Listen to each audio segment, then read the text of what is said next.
All stories are dramatized recreations. Named locations are fictionalized. Any resemblance to real persons is coincidental. Hi, I'm Zoe, a 34-year-old farmer from Texas.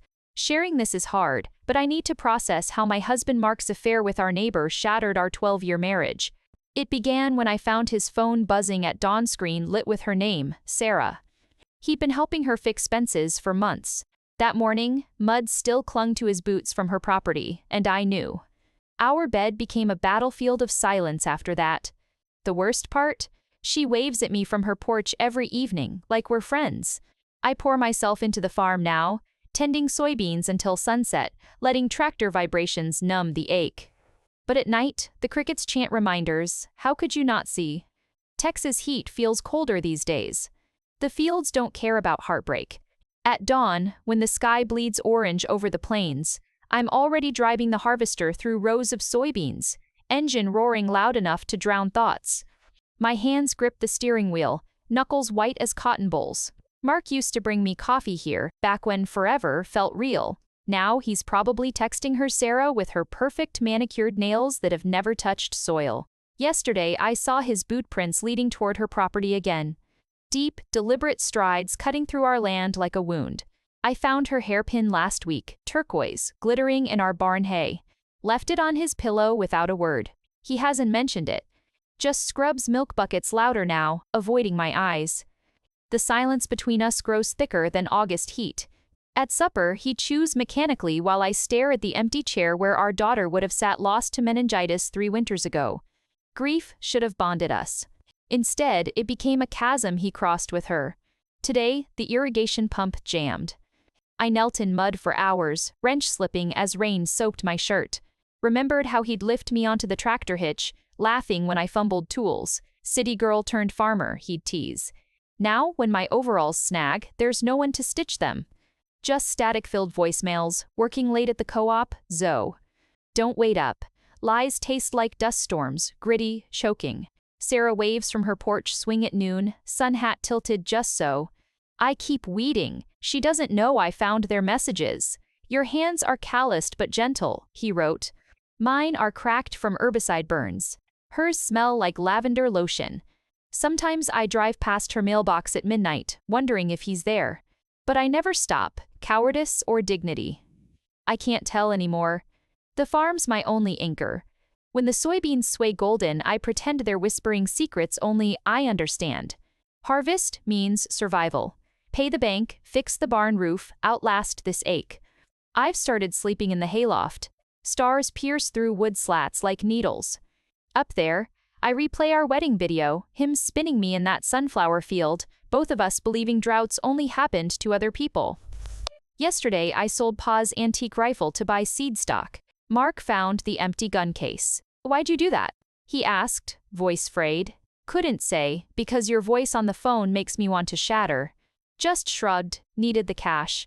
He looked at me then, really looked, like he was seeing fissures in porcelain. For a second, I thought he'd crumble. Instead, he kicked the feed bin and walked out. Tonight, coyotes howl near the creek. I'm mending fences, barbed wire biting my palms. Blood beads mix with sweat. It's poetic, really, patching boundaries he keeps tearing down. When headlights cut through the dark, I freeze. His truck idles by Sarah's gate too long before turning home. My knees buckle into red dirt. The land endures. That's what Pa taught me.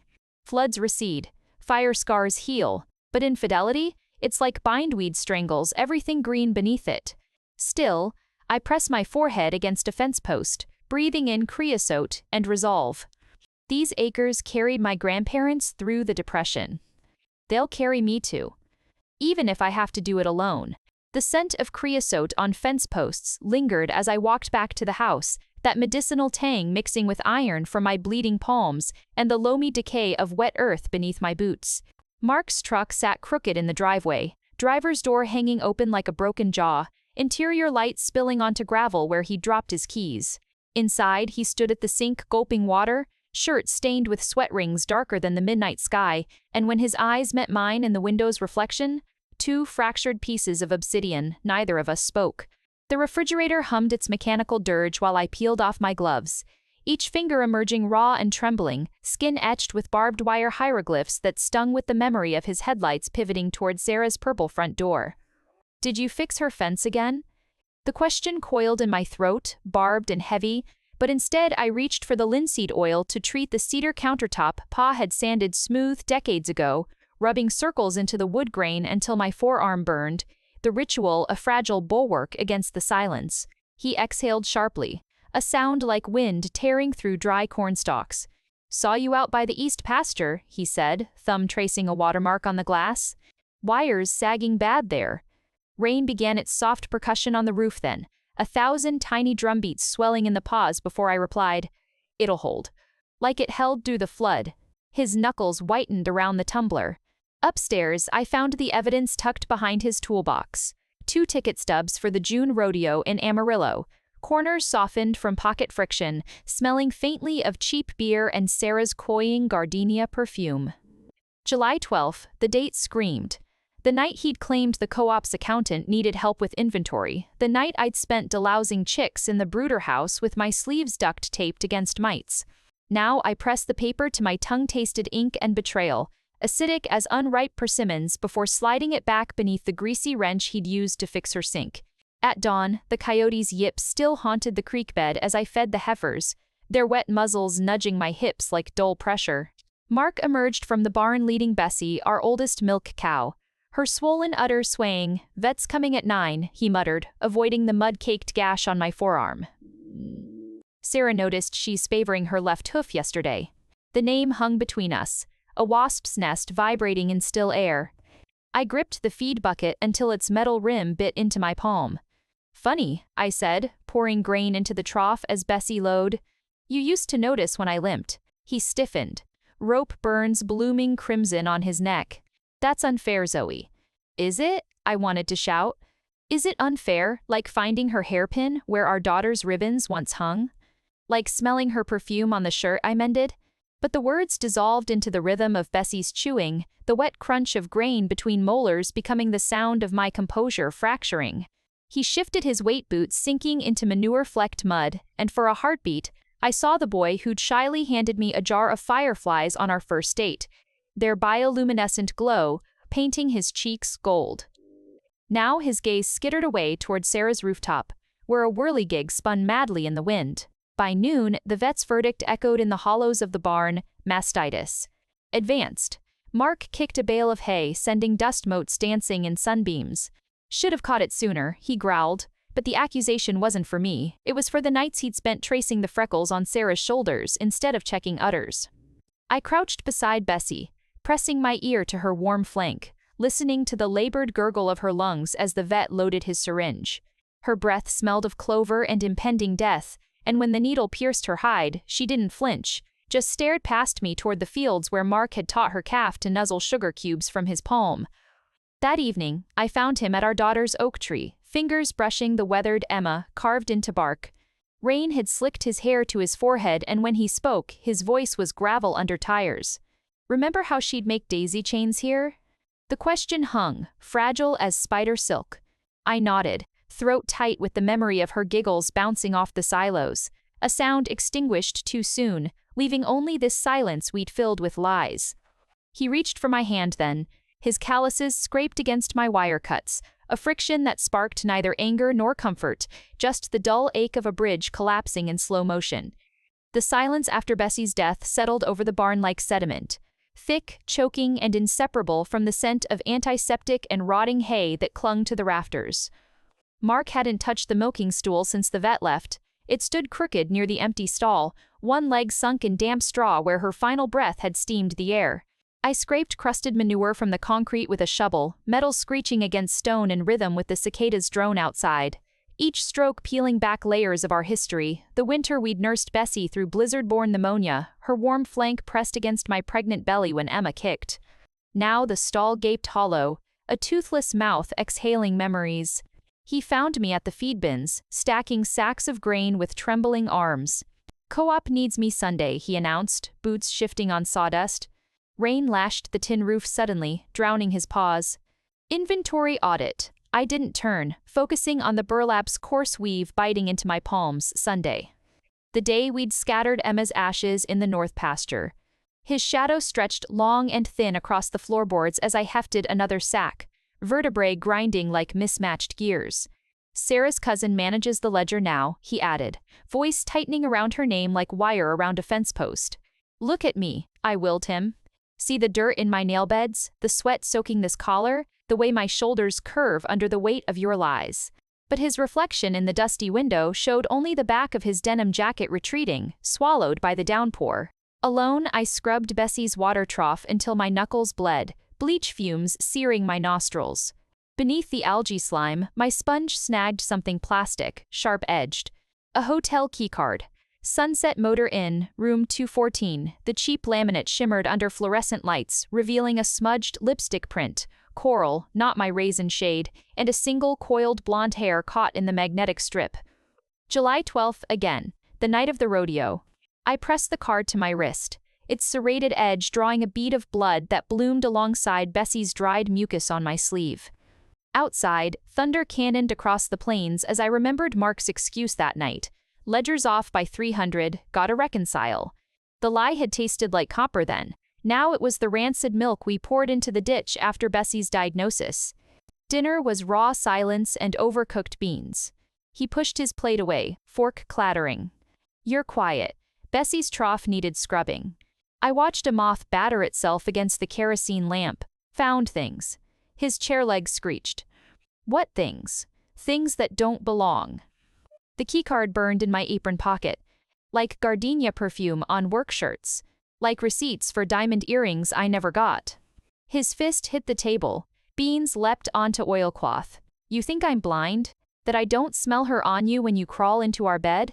The M-dash of my breath hung between us, sharp as sheared wire. He stared at his hands, at the wedding band dulled by engine grease and other women's soap. 3 years, I almost said. 3 years since Emma's fever spiked, since you stopped touching me, since the distance became a canyon we filled with chores instead of words.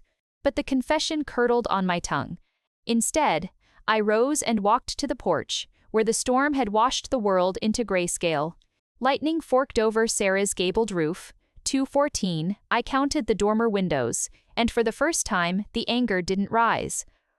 It settled, heavy, final, like topsoil over a coffin. In the tool shed at midnight, I unearthed Pa's old whiskey bottle, the one we'd buried with Emma's time capsule, her first baby shoe, a lock of her corn silk hair, the ultrasound photo. The glass was fogged with decades, but the bourbon inside sloshed amber when I shook it.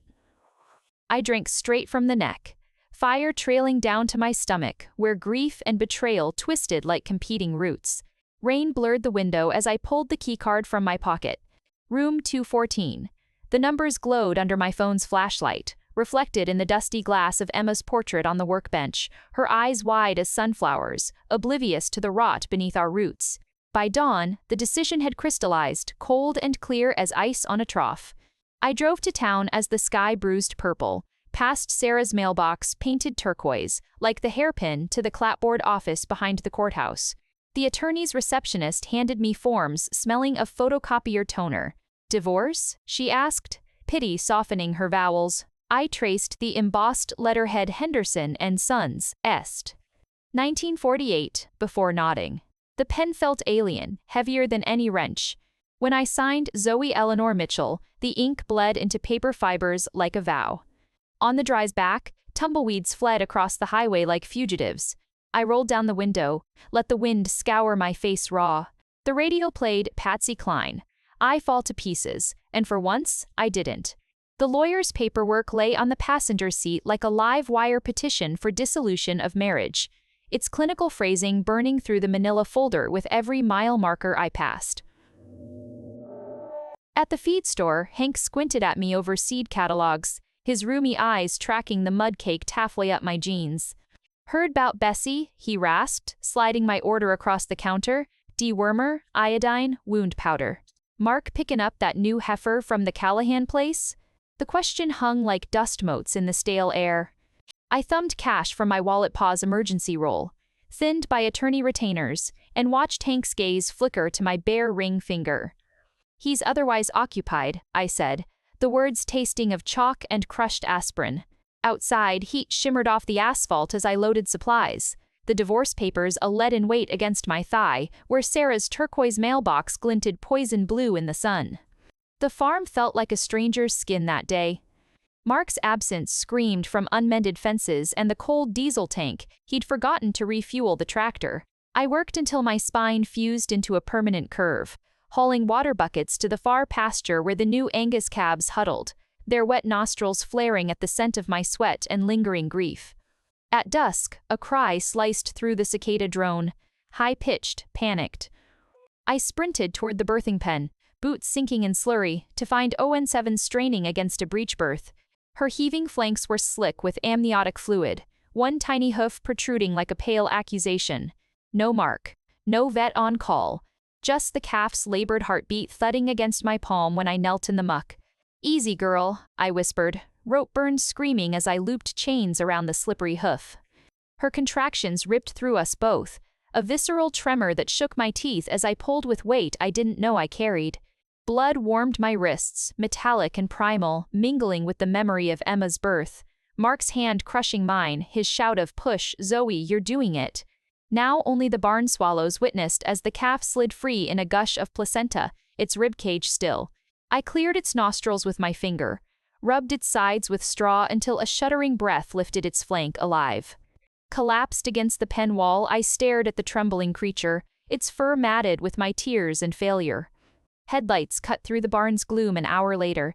Not Mark's truck. A forest green Dodge with Holloway Veterinary Services stenciled on the door. The man who emerged wore Wranglers frayed at the knees and carried a tackle box-sized kit. "Got a call about a dystocia," he said, voice gravel road warm. Ben Holloway. His handshake was calloused but careful around my raw knuckles.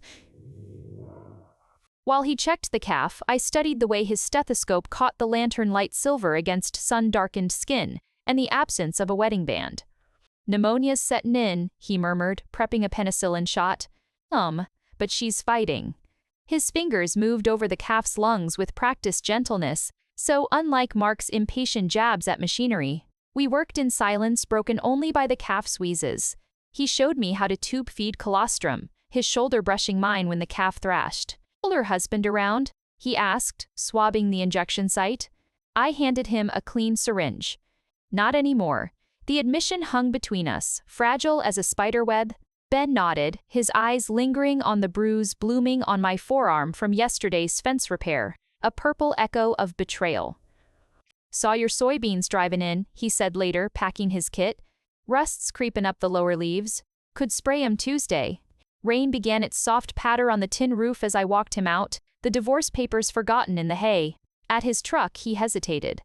"Lost my wife to cancer 2 years back. Farms, quieter without her." The confession landed like a shared secret in the humid dark. Inside, Mark's voicemail blinked red. Co-op ran late. "Stayin' in town." I played it twice, listening for Sarah's laughter in the background, finding only the hollow static of endings. Upstairs, I placed the divorce papers on his pillow, weighted by Bessie's old bell collar. The brass tag read, "Property of Mitchell Farm," its engraving worn smooth by years of her movements. Now, it lay still. Final. At midnight, rain drummed a ceaseless rhythm.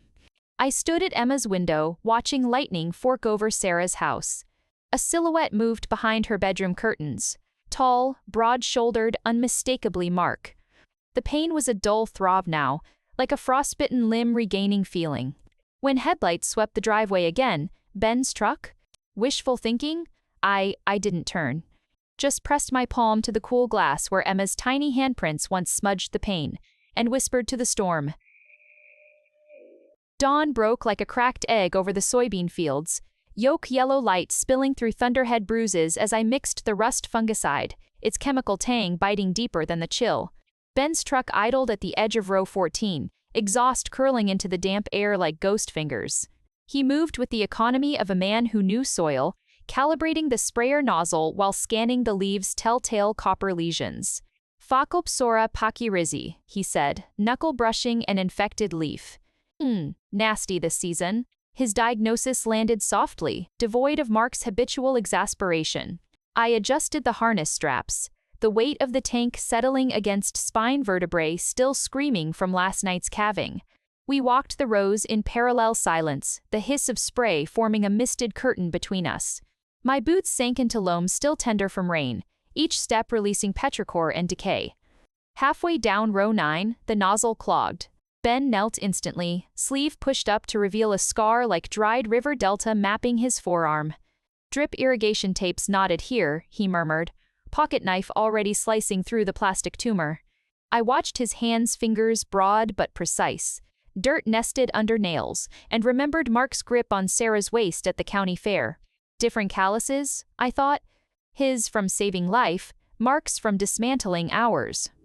You've got erosion gullies near the creek, Ben noted later, refilling the tank. His thumb traced the air toward the eroded bank where topsoil bled into muddied water. Cover crops to anchor it. Winter rye, maybe. The suggestion hung unpressured, unlike Mark's ultimatums, sell the back 40 or we lose the tractor. I nodded, swallowing the sudden thickness in my throat. When our fingers brushed passing the wrench, static jumped, a tiny, forbidden spark. At noon, we ate under the pecan tree's skeletal shade. He split a thermos of black coffee, steam curling around his stubble. Divorce final?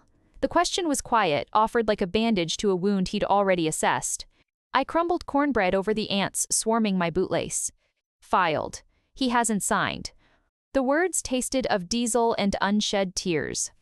Ben studied the horizon where Sarah's new stable cast long shadows. My Anna. She left a rosemary plant on the windowsill, watered it till it outlived her. He didn't look at me as he spoke, but the shared ache settled between us, solid as the tree root at our backs.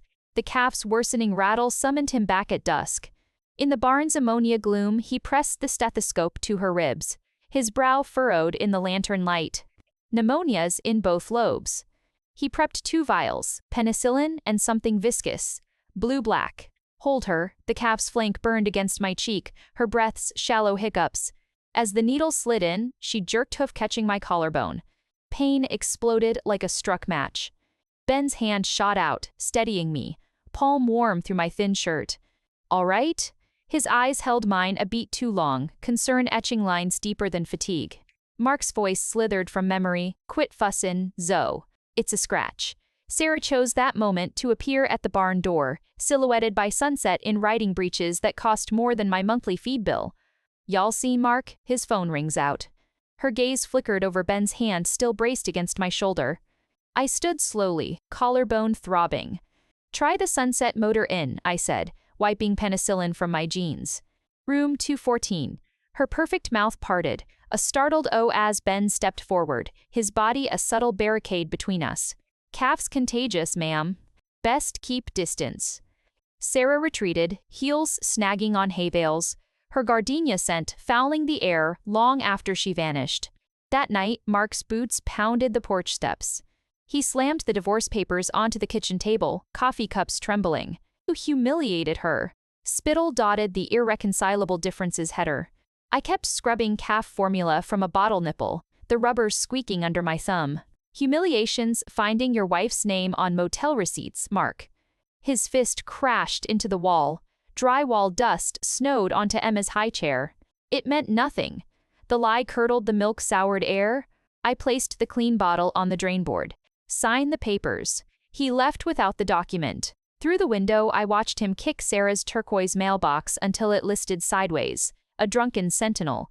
Ben's truck rolled in as Mark sped away. He carried a vet manual and a paper bag. For the bruise, he said, offering frozen peas wrapped in dishcloth. And this. Anna's winter rye cover crop guide, read the handmade booklet, soil samples still clinging to its spine. We sat on the porch swing, peas numbing my collarbone while fireflies winked in the soybean fields. Roots prevent erosion, he murmured. His pinky brushed mine. Not accidental. Not unwelcome. Above us, the swing chains creak wrote a new rhythm over the cicadas' dirge. Rain hammered the tin roof all night. A relentless artillery barrage that turned the driveway into a quagmire of ochre rivulets swallowing Mark's boot prints. At dawn, the county clerk's summons arrived, Mitchell vs. Mitchell, final hearing. The paper felt like chilled steel against my palm, its bureaucratic font stark against coffee-stained wood grain. Ben's frozen peas still wept condensation on the countertop beside it, their cold sweat tracing paths through flour dust. I dressed mechanically, starched blouse snagging on barbed wire scratches, nylons whispering against caliche burnt calves. When the mirror showed hollows beneath my eyes dark as plowed furrows, I smeared Emma's forgotten strawberry chapstick across my lips, a ghost of color for the ghosts attending. The courthouse hallway reeked of industrial cleaner and stale panic. Mark leaned against bending machine glass, jaw working a toothpick. Sarah's gardenia perfume clung to his collar like fungal bloom. "You look tired," he offered, eyes skittering to my bruised collarbone. I adjusted the cameo at my throat maws, carved from a Hereford's ear tag, its edges biting flesh. Heifer kicked, his knuckle whitened around a Coke can. Crunch, sputter, hiss. Aluminum buckled. Ben Holloway's been around plenty. The accusation hung, sour as curdled colostrum. Before I could retort, the bailiff called, "Docket 732. Inside, the judge's bench loomed like a combine header. Mark's attorney cited marital discord exacerbated by prolonged grief. Fingers steepled over Sarah's turquoise hairpin displayed in evidence bag 04. My lawyer countered. Systematic betrayal documented via Sunset Inn keycard, rodeo stubs, and Verizon records showing 2 texts to Mrs. Excerbated. Rigby. The numbers tattooed themselves behind my eyelids 2087-1 for every bale of hay I'd stacked alone last winter. When the judge asked Mark to confirm abandonment, he stared at his boots, mud flaking onto linoleum. "I'm relocated," he mumbled.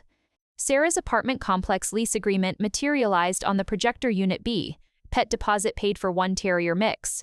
He'd never allowed Emma a puppy. The gavel cracked final as a breaking spine. Decree granted. Outside, rain had ceased. Sunlight speared through clouds. Glinting off the gold band, I dropped into a storm drain. Its plink echoed up the grate. Mark materialized at the curb, car keys jangling. "Zoe." His hand grazed my elbow. Calluses once familiar now felt like foreign topography. "Don't." I stepped back, asphalt grit grinding under heel. "Your terrier's waiting." He flinched as if struck. For 3 breaths, we stood suspended in the raw silence of endings, his eyes searching mine for the girl who'd married him in sunflower fields, finding only the woman who'd buried their child and his lies in the same drought-hardened earth. Driving home, I passed Sarah's stable. Her new gelding pranced behind white fences paid for with my tractor repair fund. Ben's truck idled at my gate, tailgate down. He hefted sacks of winter rye seed, biceps straining against sweat-darkened denim. "Figured I'd get a head start," he called, wiping his brow with a bandana. Storm's coming. Together, we walked the eroded creek bank. Gullies gaped like open wounds. Topsoil bleeding into chocolate milk water. He knelt, fingers sifting earth. "See how the clay's exposed?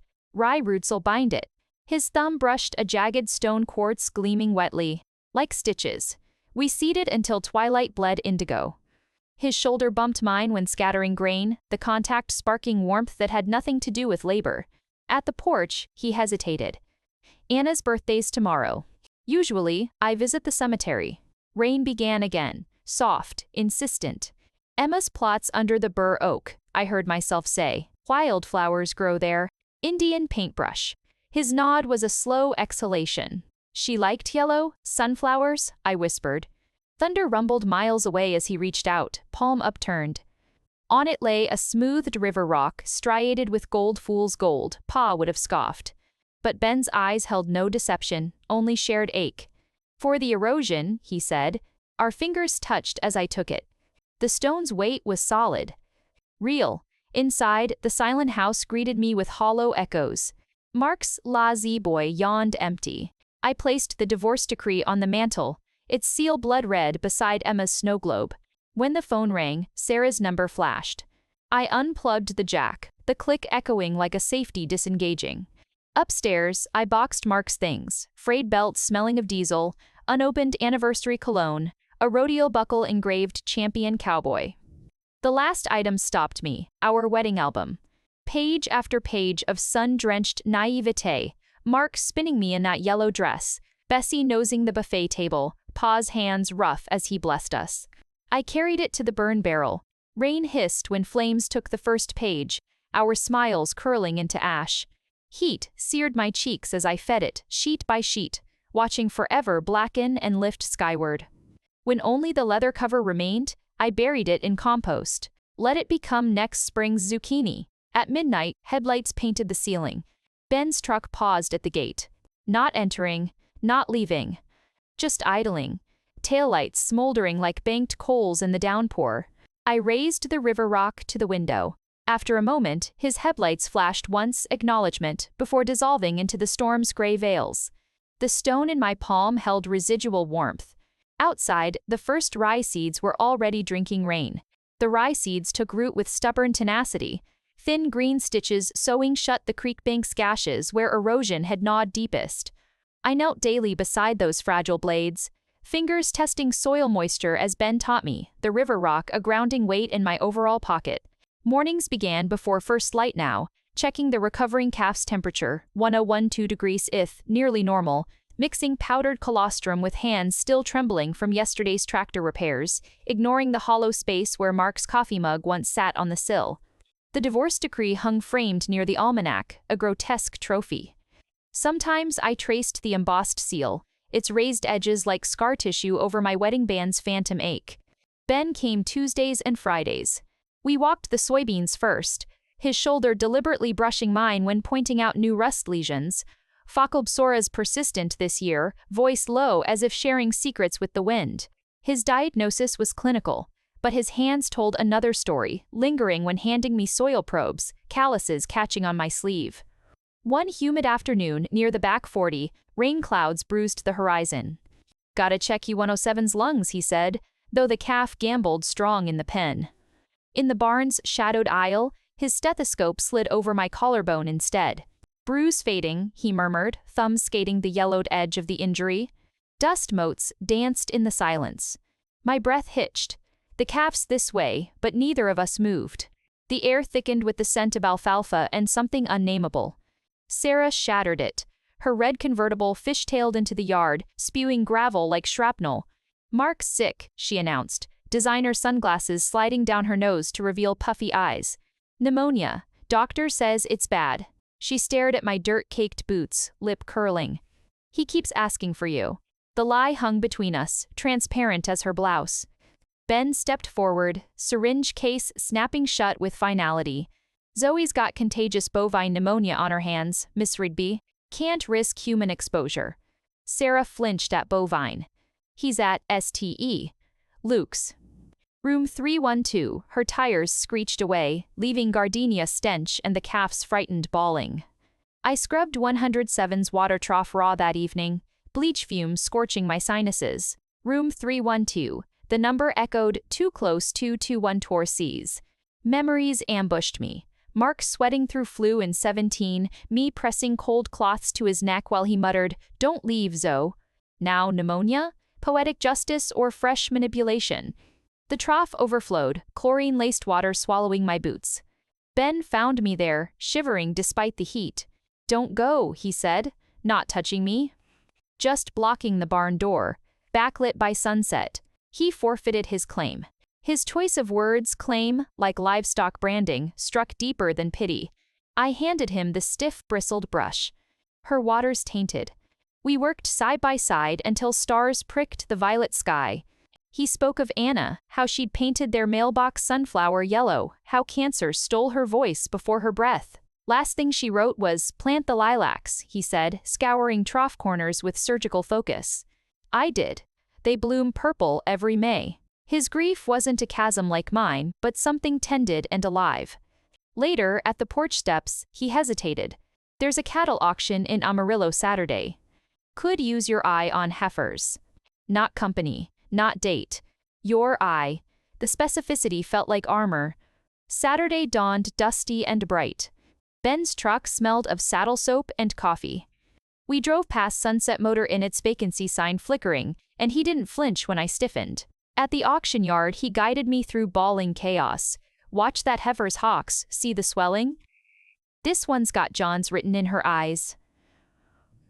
His expertise was a quiet hum beneath the auctioneer's staccato. When a gangly Angus yearling stumbled into the ring, leg bandaged, Ben leaned close. That's Betsy's grand calf. Recognize the star blaze? My throat tightened. He bid $50 over market, for Emma, he said later, loading her into the trailer. The calf nuzzled my hand, breath warm as forgiveness. Driving home, Patsy Cline crooned from the radio. Near Sarah's turnoff, an ambulance screamed past lights strobing over Ben's profile. He reached across the gearshift, palm upturned.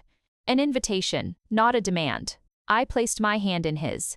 Calluses meshed mine from wire and soil, his from sutures and reins, a topography of survival. He didn't speak, didn't need to. His thumb brushed my knuckle, tracing the scar where Mark's wedding band had gouged me during our last argument.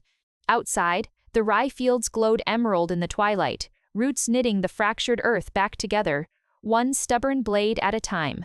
Rain lashed the barn's tin roof like thrown gravel, a percussive counterpoint to the calf's ragged breathing. Ben knelt in the straw, stethoscope pressed to 107's flank, his brow furrowed in the lantern's sulfur-yellow glow. Left lungs still fluid heavy, he murmured, the words fogging the cold metal diaphragm. I held the calf's head steady, my fingers buried in the downy fur behind her ears, feeling the feverish pulse beneath. Outside, the storm intensified, wind howling through the east pasture's skeletal oaks. Ben's knuckles brushed mine as he adjusted the scope. Penicillin's not cutting it. Need to drain it.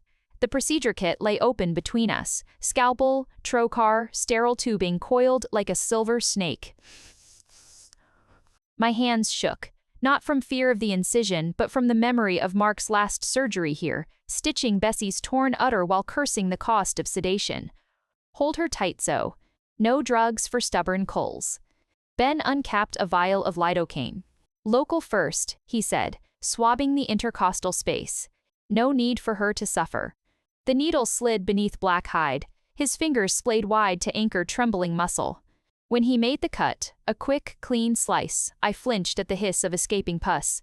The stench flooded the barn, sweet rotten, cloying. Got it, Ben breathed, threading the catheter. Foul fluid snaked into the collection bag. The calf shuddered, a wet cough rattling her ribs. Easy, girl, I whispered, pressing my forehead to her crown. Ben's hand covered mine on the halter brief, grounding. She'll breathe easier now. Rainwater dripped through a rusted seam in the roof, striking my neck like an icy accusation. You should have seen this coming. We cleaned instruments in gasoline-smelling silence. Ben scrubbed blood from under his nails with a horsebrush. Sarah called my clinic, he said finally, not looking up. Claims Mark's pneumonia turned septic. Asked if you'd visit. The trocar clattered into the sterilizer tray. I stared at the pus-filled bag hanging from a rafter hook, amber and viscous as betrayal. He signed the papers. Doesn't mean he's done poisoning your well. Ben snapped the lid shut. That woman's rattlesnake mean. Called you a, he bit off the word, jaw tightening.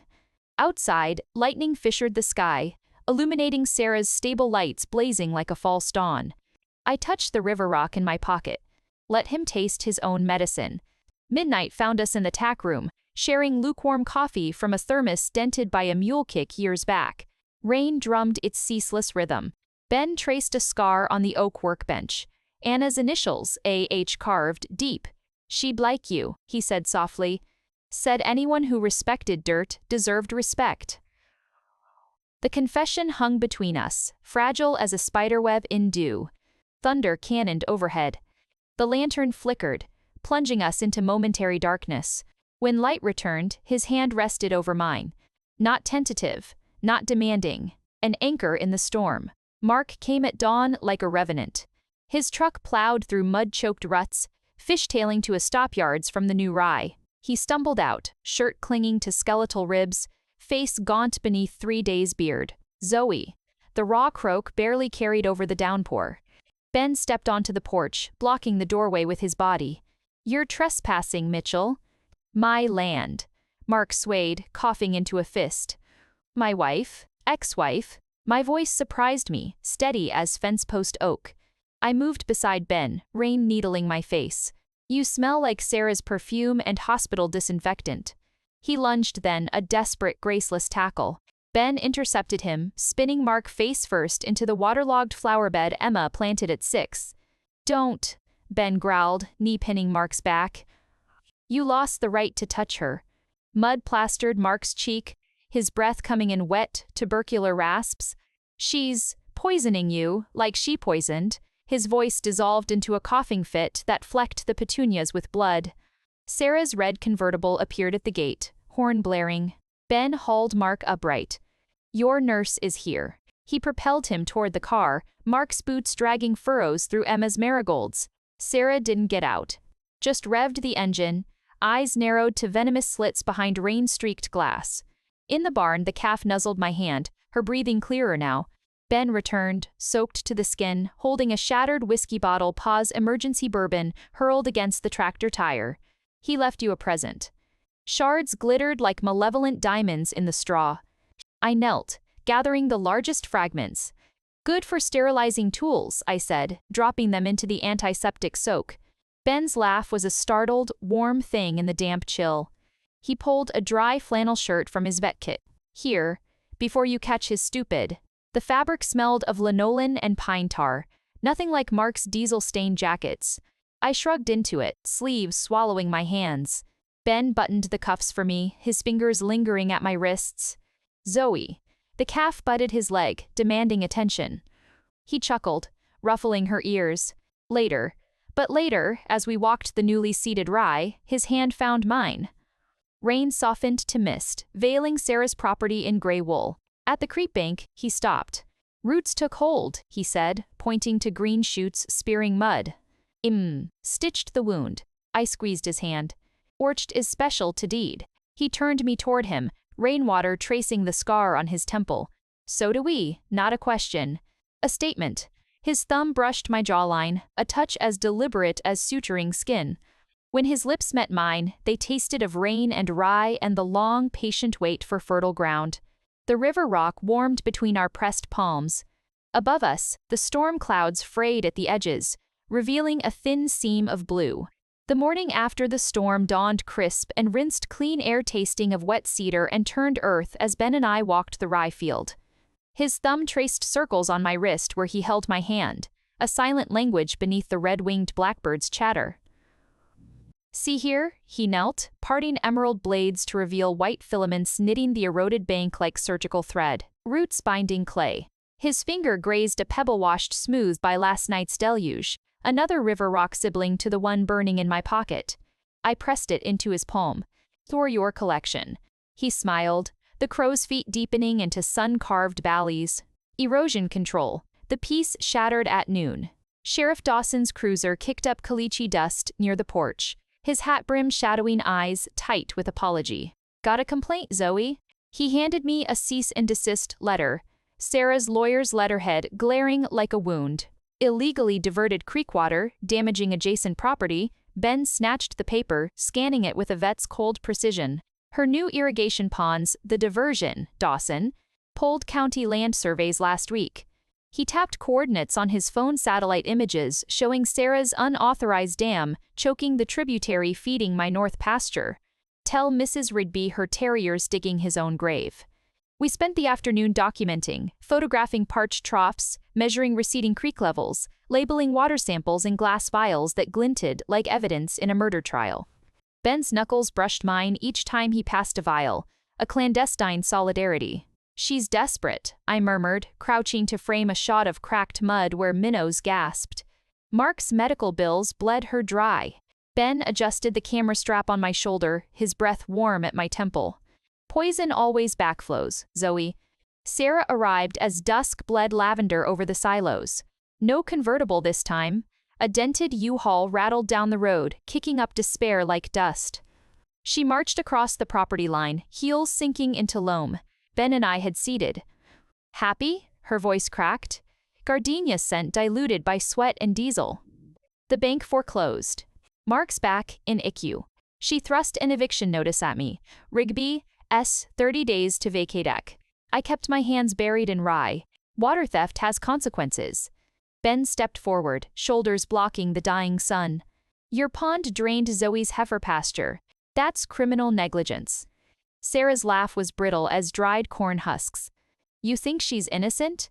She jabbed a manicured finger at me. She poisoned Mark, sent him texts pretending to be me, meet at Sunset Inn while he was feverish. Like, Ben went very still. Zoe was inoculating calves with me Tuesday night. Clinic logs prove it. Sarah's mask slipped, fear flickering beneath the rage. Liar, enough. Sheriff Dawson emerged from his cruiser, radio crackling. Miss Rigby, you're under arrest for unlawful diversion of waterways. And harassment.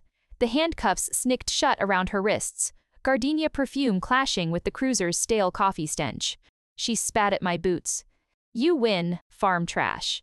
Ben caught my elbow as she was led away, her furious sobs fading into twilight. Silence pooled like spilled milk. Fireflies winked on as we walked back, shoulders touching. At the porch, he cupped my face, calluses catching on wind-chapped skin.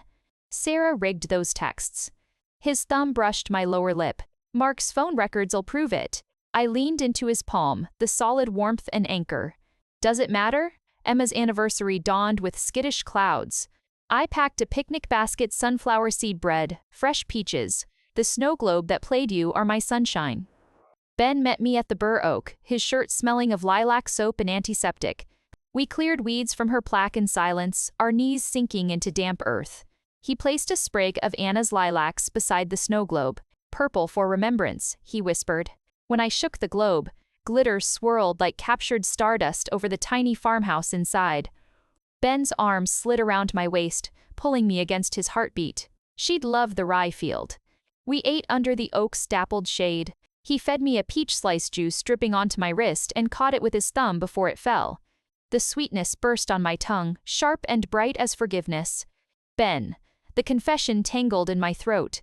I'm still afraid. Of drought. Of loss. Of this fragile green thing growing between us. He laced our fingers, pressing the river rock into my palm. Roots take time, Zoe. Later, at the creek, we waded into sun-warmed shallows. Minnows darted between our ankles as he showed me how Anna skipped stones. Flat ones, wrist-flicked just so, his arm circling mine from behind. The stone leapt 4 times before sinking. When I turned, his lips found the peach juice drying on my collarbone. Water soaked our jeans, the current tugging us gently downstream. We let it. That night, I burned Sarah's cease and desist in the burn barrel. Flames devoured Rigby first, then damages, curling the paper into black lace. Ben stoked the fire with Emma's old willow switch. County approved your water rights today, he said, watching the sparks spiral toward stars. Permanent. The word settled in my bones. Home. The lilacs bloomed violent purple the week Mark died, their perfume cloying as regret when Ben's clinic call crackled through the tractor radio, sepsis complications. Cardiac arrest at 3017 a.m. I killed the engine mid-row, sudden silence roaring louder than diesel. Soybean leaves brushed the cab window, whispering secrets to the wind. No tears came, just the phantom weight of a wedding band long discarded and the sour tang of unpoured grief rising in my throat. Below, a garter snake slid between stalks, its emerald back undulating like Sarah's cursive on the divorce papers. Sarah's eviction notice expired that afternoon. Sheriff Dawson, supervised as movers, hauled gilt mirrors and thoroughbred saddles from her stable, now my reclaimed pasture land.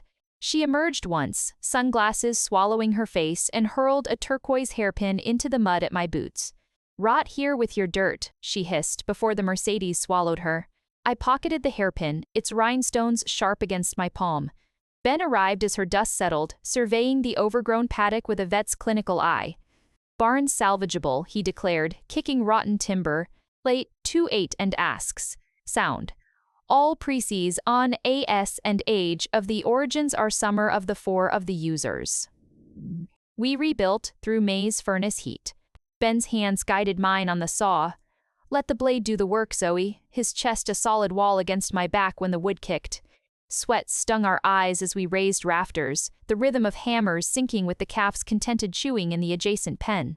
At dusk, we'd collapse on feed sacks, sharing lukewarm water from the same jug. He never spoke of Mark, never asked why I'd burned Sarah's hairpin in the forge, watching plastic melt into toxic pearls. His silence was a balm. The bank auction notice arrived on stationery thick as a death certificate. Foreclosed property, Rigby Estate, 40 acres S. Ben spread the survey map over the hood of his truck, river rocks weighting its corners.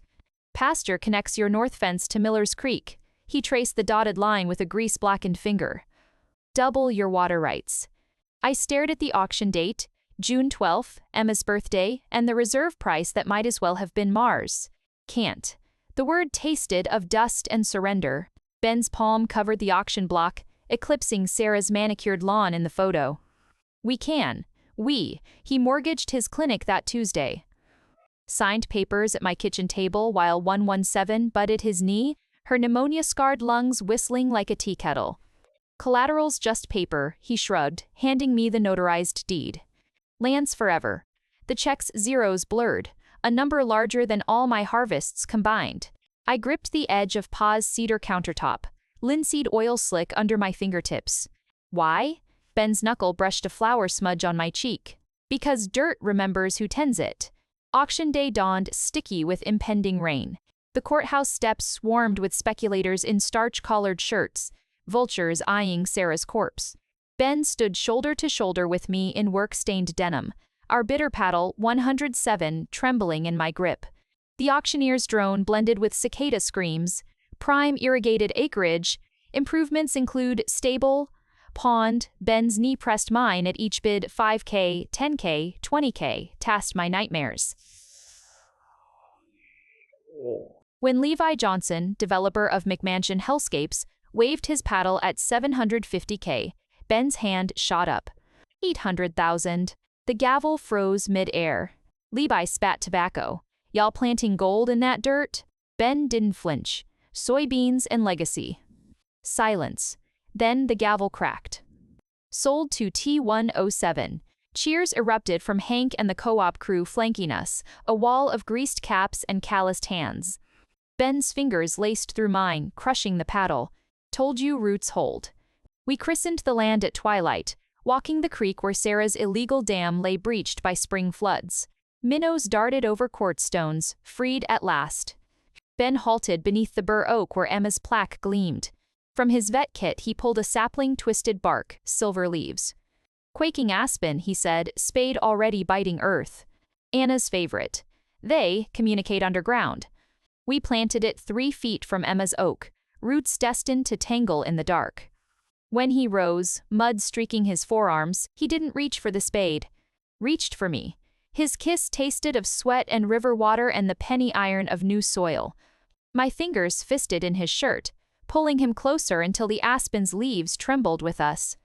No urgency, just the slow convergence of 2 eroded banks finding solid ground. A bullfrog croaked nearby. Somewhere, 10-1117 load for supper. We broke apart breathing raggedly, foreheads pressed together. Ben Holloway, I whispered against his lips. Are you courting me or my acreage? His chuckle stirred the hair at my temple. Ma'am, I'm courting the woman who fights for both. Later, we sat on Sarah's reclaimed porch swing, chains oiled silent now, sharing a jar of last summer's peach preserves. Fireflies winked in the rye field. 1,000 pulsing yeses in the gathering dark. Ben's arm settled around my shoulders, his thumb rubbing circles on skin still buzzing from his touch. Gonna build a calving barn here? He nodded toward the stable. Solar panels on the roof. I licked peach syrup from his spoon, a deliberate, lingering swipe. Better include a house. His intake of breath was the only answer needed. The first raindrops fell as we walked back, his Wrangler's headlights cutting a path through the future. At my porch, he kissed me again, slow, deep, a vow without words. When he drove away, taillights vanished into the storm's curtain. I touched my swollen lips. Outside, the new aspen quivered in the downpour, its roots already whispering to Emma's oak beneath the healing earth. July's heat clamped down like a Smith's spice. Air thick enough to chew, cicadas screaming from the rye as Ben and I marked fence lines on the reclaimed land. His surveyor's transit gleamed under the white iron sun, its lens trained on the crooked oak where Sarah's no trespassing sign now dangled by one nail. Sweat glued my shirt to my spine as I hammered post holes, each thud vibrating through blistered palms. Ben's shadow fell over me, offering a canteen. Pace yourself so. grounds harder than Levi Johnson's conscience. The water tasted of warm tin and his sweat where our lips had touched the rim. We worked until shadows stretched long and violet. At the property's highest knoll where Sarah's gazebo once hosted champagne-sipping adulterers, Ben drove the final post. "Here," he said, pressing a brass plaque into my hand, "Mitchell and Holloway Acres. Est, 2025. The metal burned with midday heat." "Too soon?" he asked, watching my thumb trace the ampersand. Below us, the creek glittered like shattered glass, carrying away the last silt of Sarah's dam. I pulled the river rock from my pocket, warm as a living thing. "Drive it deep." The county fair tested our new routes. Under carnival lights that buzzed like angry hornets, we walked past Levi's smirk and Hank's approving nod, Ben's hand resting at the small of my back, a claim staked without words. At the livestock pavilion, N117, renamed Phoenix, took reserve champion Heifer, her scarred flank gleaming under the judge's flashlight. Ben's cheer drowned the applause. His arm slung over my shoulders as the blue ribbon fluttered. Later, by the demolition derby pit, Mark's cousins spat at our boots. "Traitor," he hissed, whiskey reek thick. Ben stepped forward, not aggressively, but like a barn door swinging shut. "Move along, Travis." When the man lurched, Sheriff Dawson materialized from the cotton candy haze. "Trouble, Ben?" "No trouble," I said, threading my fingers through Ben's. "Just ghosts leaving." August brought drought. Day after day, the sky glared like bleached bone, cracking the soybean fields into geometric despair. Ben rigged emergency drip lines from Sarah's old stable, his clinic forgotten for 16-hour days hauling water. I found him asleep by the pump at 3 a.m., cheek pressed to the invoice pad, 1,872. Diesel fuel. My blanket settled over his shoulders just as the first raindrop struck his stubble. Then another, and another. We stood in the downpour, mouths open to the sky, laughing as mud oozed over our boots. "Roots'll drink deep tonight," he shouted over the deluge. The anniversary of Anna's passing arrived on a day so still, the windmill blades froze mid-rotation. Ben brought white lilacs to her grave, planted not in cemetery stone, but wild on the creek bank where she'd loved to fish. I placed Emma's snow globe beside them. "She'd teach our girl to skip stones," Ben said, voice rough. "Our girl." The words hung between us, fragile as dragonfly wings. He knelt, pressing a palm to the damp earth. "Anna, meet Zoe." The wind stirred the lilacs. A kingfisher streaked blue over the water. When he rose, I kissed the salt on his temple. We broke ground on the house at September's golden hinge. Ben's blueprint tackled to Pa's old workbench, showed wide porches spacing the rye fields and a kitchen window framing Emma's oak. As the backhoe bit into Sarah's rose garden, I unearthed a mason jar crusted with dirt. Inside, coiled like a secret, lay the diamond tennis bracelet Mark had bought with the tractor repair fund. For Sarah, always. Ben wrenched open the lid. "Pawn shop will cover the plumbing fixtures." That night, we christened the foundation. By lantern light, Ben spread Anna's quilt over fresh gravel, uncorking cider that fizzed like summer lightning. The stars pressed close Emma's constellations, winking approval. His calloused hands found the scar on my collarbone, his lips following. "Still hurts?" "Only when you stop," I breathed. Our clothes became a tangle in the dark denim and flannel shed like old skins. His mouth mapped the hollow of my throat, the curve of my hip, the stretch mark roadmap of motherhood I'd thought forsaken. When he entered me, it was slow as sunrise, a claiming that felt like homecoming. The gravel bit my back, the cider soured on our tongues, and the world narrowed to sweat-slick skin and the cricket chorus chanting, "Yes, yes, yes." After, he traced the river rock's twin now strung on leather around his neck, resting against my heartbeat. "Foundation set," he murmured into my hair.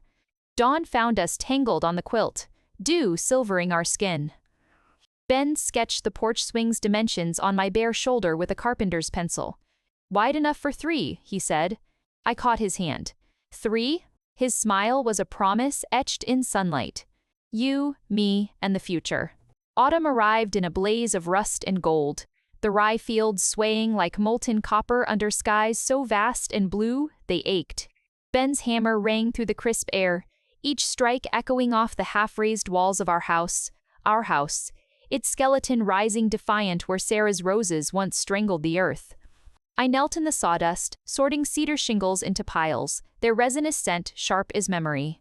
The river rock pendant lay cool against my skin beneath layers of flannel, a talisman against the ghosts that still whispered when the wind sighed through Emma's oak. "Porch post tomorrow," Ben called down from the rafters, sweat darkening the collar of his thermal shirt. He'd sketched the design last night at Pa's workbench wide, sweeping eaves to catch the sunset, spindles turned to mimic aspen branches. Wide enough for a swing and a rocker. His boots scraped a curl of wood from the joist. 4 lullabies. The word hung suspended, delicate as a dust mote in the slanted light. My hands stilled on the shingles. Lullabies. The nausea had started 3 days prior, a slow, insistent roiling that tasted of iron and hope. I'd blamed it on the mineral tang of the new well water until this morning, when the sight of raw chicken sent me retching into the compost bucket. Ben found me there, forehead pressed to the cool metal. "Zoe?" His palm settled between my shoulder blades, broad and warm.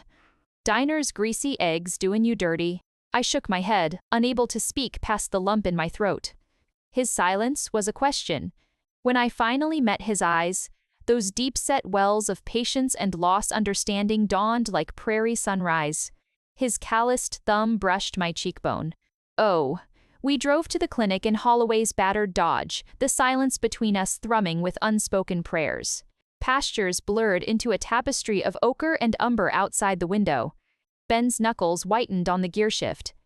"Could be stress," he offered, the lie flimsy as Gosling down. "That Southfield's been planted in May," I finished softly.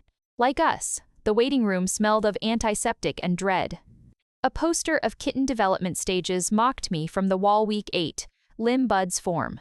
Ben flipped a tattered Texas Farmer magazine, his boot tapping arrhythmically. When Nurse Cora called Zoe Mitchell, he stood so fast the chair screeched. The ultrasound gel was shockingly cold. Ben's hand engulfed mine, his pulse hammering against my knuckles. On the grainy screen, a tiny bean flickered, a heartbeat like a captured star, rapid and fierce. Dr. Vance smiled. "Strong. Measuring 8 weeks exactly." Ben's breath hitched, a ragged, wet sound. He leaned forward, forehead almost touching the monitor. "That's ours?" The wonder in his voice undid me. Tears tracked hot paths to my hairline. "Yours," I whispered. We stopped at Miller's Creek on the way home.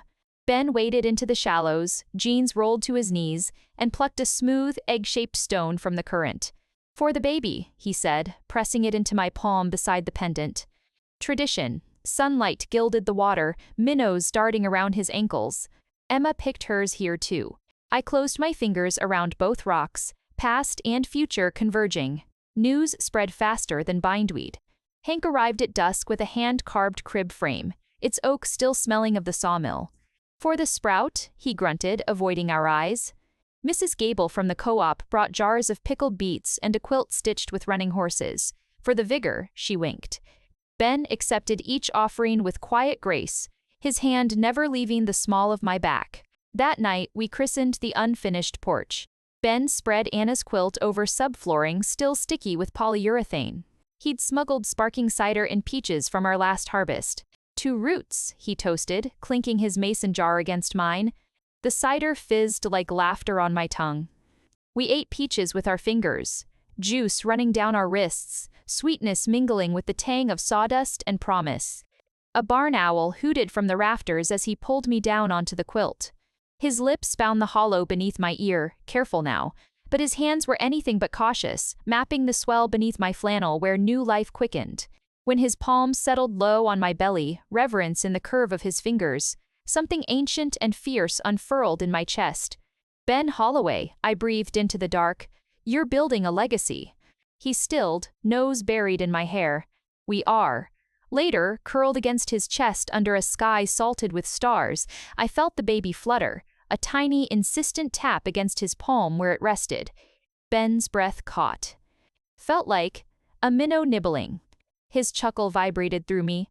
"Feisty," the owl called again, a haunting counterpoint to the symphony of crickets. I pressed his hand harder.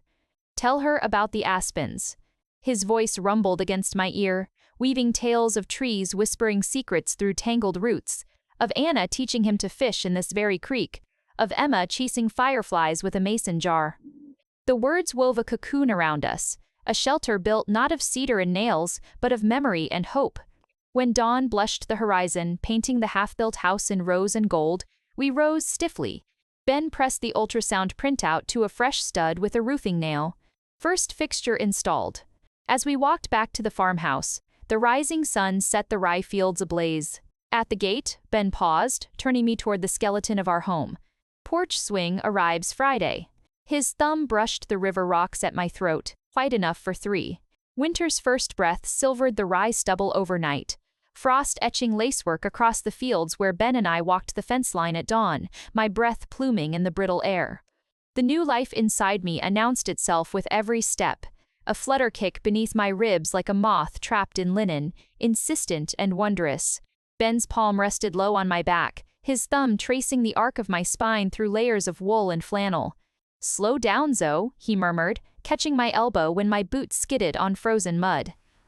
Grounds treacherous today. The farm didn't pause for pregnancy.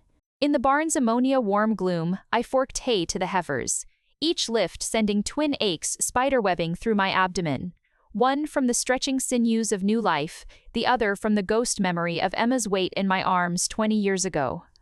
Ben found me leaning against Phoenix's stall, knuckles white on the pitchfork handle. Without a word, he took the tool, his shoulder nudging me toward the tack room's pot-bellied stove. "Sit." Doc said no heavy lifting. The order was softened by the thermos of ginger tea he pressed into my hands, steam carrying the scent of wild honey from his own hives. Hank delivered the crib at noon, its oak bones sanded satin smooth. "Built it wider," he grunted, avoiding my swollen middle. For vigor. Ben assembled it in the unfinished nursery, a room smelling of fresh drywall and hope, while I sorted Emma's baby clothes from an cedar trunk. The tiny flannel gowns released decades of mothballs and memory. When Ben held up a sunflower print sleeper against the morning light, his knuckle brushed the ultrasound photo tacked to the stud wall. "Think she'll like yellow?" She. The pronoun hung between us, delicate as an eggshell. I didn't see the ice. One moment I was scattering grain for the chickens, the next, sky and earth inverted, hip bone cracking against frozen trough edge. Pain detonated white-hot shrapnel tearing through pelvis and womb. I curled around the ache, gasping into mud-stained snow, fingers splayed over the life fluttering wildly beneath my palm. "No, no, no." Ben's boots pounded across the yard. He dropped to his knees, hands hovering, vet assessing, lover terrified. "Where?" His voice was wire-tight. "Hip. And..." I choked, pressing his palm low where the flutter had stilled. His stethoscope materialized. Bell warmed against my skin. We waited, eternities compressed into heartbeats, until the tiny thud-thud-thud resumed through the diaphragm. Ben's exhale fogged the cold air. "Strong as a Mustang," he whispered, but his eyes held winter storms. Dr. Vance's office smelled of antiseptic and dread. The ultrasound wand moved like an accusation over gel-slicked skin. "Subchorionic hematoma," she announced, pointing to a dark crescent moon on the screen, a bruise between my body and my child. "Bed rest, 2 weeks minimum." Ben's hand tightened on mine. "The farm can wait," he finished, jaw set. "Phoenix is due to calve next month," I protested, but the cramp twisting through me stole the argument. Ben became both nurse and farmer. Dawn found him feeding heifers, midday administering my progesterone shots with hands steadier than my own, evenings bent over vet charts at the kitchen table. Mrs. Gable arrived with casseroles and a worn copy of What to Expect, her knobby fingers patting my blanketed knee. Men build barns, honey. Women build dynasties. The snowstorm sealed us in, a white silence pressing against the windows. Ben moved his cot beside the sofa, his sleep punctuated by the crackle of the wood stove and my restless shifts. On the third night, pain woke me, a vice grip around my pelvis. Moonlight caught the sweat on Ben's brow as he timed contractions that weren't contractions, just terror masquerading as labor. "Breathe, Zoe," he murmured, massaging the knotted muscles, his palm a furnace against my skin. When the spasm passed, he didn't retreat. Curled behind me on the narrow sofa, his heartbeat thudded against my spine, a metronome for the smaller rhythm beneath my navel. "Tell me about the aspens," I whispered into the dark. His voice rumbled against my back tales of Anna singing to saplings, of roots tangling across acres, of how winter strengthens what survives it.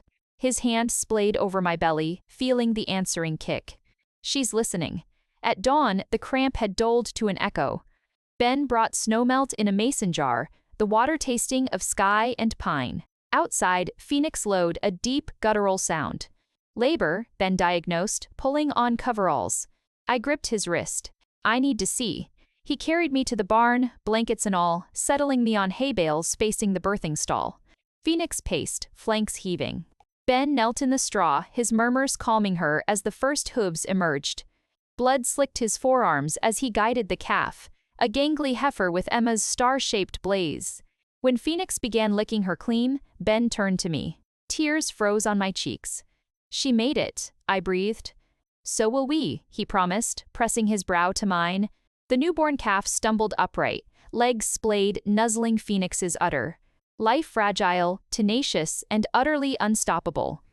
The hematoma's shadow lingered like a bruise on my soul long after the ultrasound showed it shrinking, a thief retreating with stolen time. Bedrest became my prison, watching through ice-fringed windows as Ben single-handedly battled winter. Mornings, he'd wrap my belly in the fetal Doppler before dawn chores, its cold gel and frantic whoosh, whoosh, whoosh, our shared sacrament. "Stronger today," he'd murmur, stethoscope still dangling around his neck like a talisman. I'd count his returning footsteps through snowdrifts, 37 from barn to porch, while phantom kicks fluttered beneath the Doppler's grip. Ben transformed the unfinished nursery with quiet ferocity. Between calving emergencies and hauling hay, he sanded drywall seams until the room breathed pale dust, installed wainscoting cut to match Emma's old cradle curves. At night, he'd sketch electrical diagrams by wood stove light, calloused fingers tracing circuits around my swollen ankles. "Outlet here for the nightlight," he'd say, pencil tapping the blueprint. "Rocking chair here, facing the sunrise."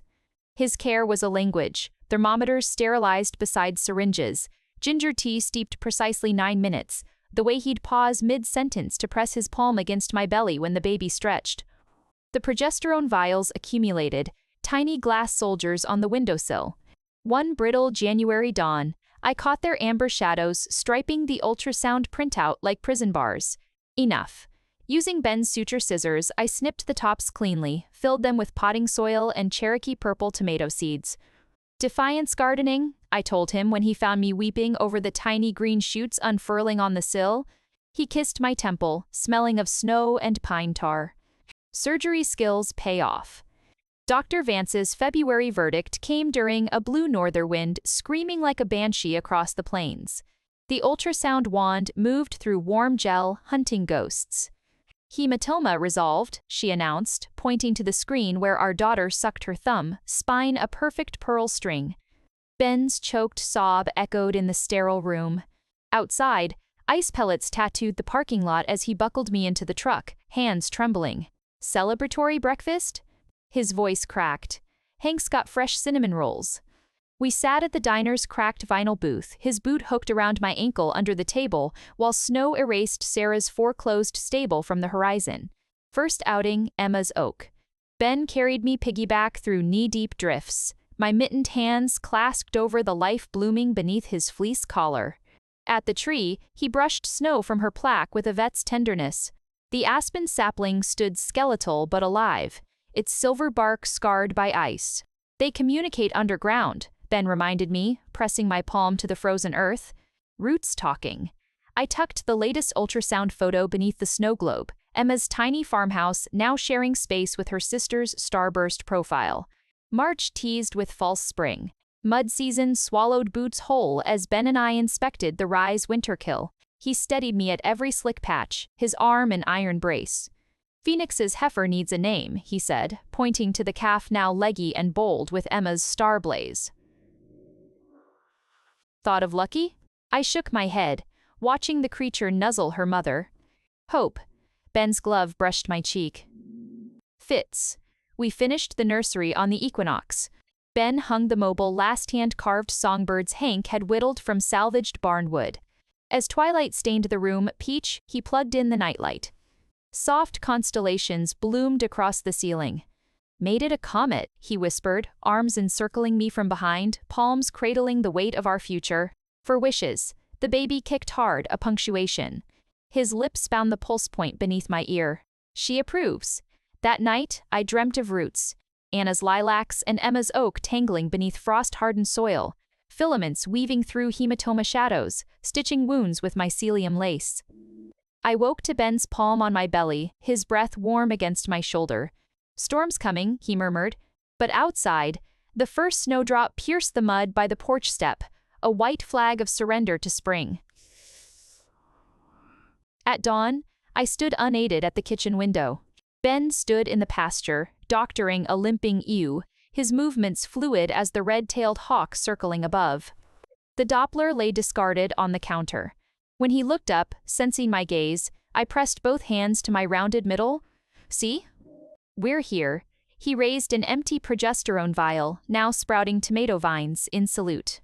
Sunlight shattered through ice-laden cedars, setting the fields ablaze with the promise of green. June heat arrived like a physical blow thick, wet and shimmering over the rye fields that swayed waist-high in emerald waves. The baby rode low now, a dense weight shifting against my pelvis with every step as I checked the new drip irrigation lines. Ben's voice crackled over the field radio. "Phoenix's heifers down with scours. Need electrolytes." His tone was clipped, vet focus sharp, but I heard the undercurrent. "Are you all right?" I pressed the transmit button, breathless from the pressure banding my ribs. "Barn fridge, blue jug." Static hissed. Then, "Sit down, Zoe." I didn't sit. I walked the perimeter where the reclaimed land met ours, fingers trailing over feathery rye tops. At Sarah's buried rose garden, now a mound blanketed in clover, I stopped. A single, stubborn crimson bloom had erupted through the green, its petals velvet soft and reeking of decay. A contraction seized me, not the timid Braxton Hicks of weeks past, but a deep tectonic grinding that stole my breath. I clutched the river rock pendant, its edges biting into my palm as the pain crested, then ebbed. The rose trembled in the windless air. Ben found me leaning against the tractor tire, sweat plastering my shirt to my spine. "False alarm?" He wiped his brow, streaks of calf diarrhea drying on his jeans. Before I could answer, another wave rolled through me. Longer, fiercer. His hand flew to my belly, timing the crest. 90 seconds apart. His vet calm fractured, revealing raw urgency. "Car, now." The drive to State Luke's blurred into a montage of white-knuckled curves and Ben's low, steady voice recounting calving statistics. First-time heifers average 12 hours, Zoe. Plenty of time. But when a gush of warm fluid soaked the passenger seat, his foot slammed the accelerator. "Hang on. Labor room E312. The number mocked me from the door plaque. Not Sarah's room, not Mark's. Ben gripped my hand as another contraction tore through me, his other hand pressing counterpressure on my sacrum. "Breathe through it, sweetheart." Like the foal last spring. Nurses fluttered, monitors beeping, IV lines snaking. Dr. Vance appeared, gloved fingers probing. Fully dilated, baby's crowning. Too fast. Panic clawed up my throat. Emma's labor had been 37 hours of screaming and forceps and the terrifying silence afterward. Ben's palm cupped my cheek, forcing my gaze to his. "Look at me, roots and stone, remember?" "She's strong." His eyes held the rye fields, the creek, the aspen's silver leaves anchors in the storm. I bore down, a guttural sound ripping free. "Heads out," Dr. Vance announced. Ben's breath hitched. "I see her, Zoe, dark hair like yours." Another push. Fire and splitting. Shoulders clear. One more, and she was there. Slick and wailing, a furious purple-red bundle thrust onto my chest. "Lily Anna," I gasped, the name blooming like the clover over Sarah's roses. Ben's sob echoed against my temple, his forehead pressed to mine, tears mingling with sweat. "She's perfect." Later, in the honey-gold quiet of recovery, Ben traced Lily's star-shaped birthmark, a twin to Emma's, high on her shoulder. "Hope's got competition," he whispered, kissing the downy crown. Outside, a summer thunderstorm rumbled, washing the world clean. The farm breathed differently with Lily Anna in its bones, a softer rhythm woven into the tractor's rumble and the cricket's night choir. Her cries, sharp as a killdeer's alarm, sliced through pre-dawn darkness as I swayed by the kitchen window, one palm supporting her downy head, the other fumbling with the kettle. Ben's shadow filled the doorway, smelling of hay and antiseptic from a 3 a.m. breech birth at the Henderson place. He took Lily without a word, his calloused thumb brushing her star-marked shoulder as he settled into Pa's creaking rocker. "She's got your lungs," he murmured, the words rough with fatigue and wonder. Outside, the first blush of dawn gilded the rye fields where Hope Phoenix's star-blazed heifer grazed beside her mother, their silhouettes merging into the land's slow heartbeat. Motherhood was a battlefield of cracked nipples and bone-deep exhaustion. I'd fall asleep nursing only to jerk awake, heart pounding, convinced Lily's soft snuffles had stopped. Ben calibrated the baby monitor with veterinary precision, placing sensors like sterile instruments, testing decibel levels with a frown. "Heifer barn's quieter than this," he'd joke, but his eyes tracked Lily's chest rise with clinical intensity. When cluster feeding left me raw and weeping at 2 a.m., he'd bundle Lily into the sling, take the bed, Zoe, I've got the watch, and pace the porch singing off-key Willie Nelson ballads until sunrise stained his stubble copper. Sarah's ghost lingered in unexpected places. Sorting through donated baby clothes from the co-op, I found a cashmere sweater set tags still dangling, gardenia scent clinging to the knit. From her boutique, Mrs. Gable confirmed with a sniff. Said it's charity for farm trash. That afternoon, Ben burned it in the forge, wool smoke curling like a curse. "Ashes make good fertilizer," he declared, shoveling the residue onto the compost heap where Sarah's roses had choked. Lily watched from her Moses basket, tiny fists punching air as flames devoured the past. The unfinished house became our cathedral. Ben hammered drywall around Lily's naps, each thud, thud, thud sinking with her sleepy sighs in the carrier strapped to his chest. I'd find wood shavings in her hair, her star mark dusted with gypsum. One sweltering afternoon, he lowered her into the freshly poured foundation footer, her bare feet imprinting miniature stars in the wet concrete. "Sealing the legacy," he said, voice thick. The river rock pendant swung from his neck as he lifted her, tiny toes leaving asterisms beside our boot prints, a constellation of beginnings. Hope's first heat cycle coincided with Lily's 2-month shots. Ben vaccinated calves at dawn while I soothed her feverish wails, my collarbone damp with tears and Tylenol syrup. At dusk, we found Hope mounting a startled Angus yearling, her gangly legs trembling with instinct. "Early bloomer," Ben observed, separating them gently, "like someone I know." He nodded at Lily gumming her fist in the sling. We penned Hope separately, her confused bellows echoing through the barn. "Do you miss it?" The questions slipped out, his lost Anna, the children they'd never conceived.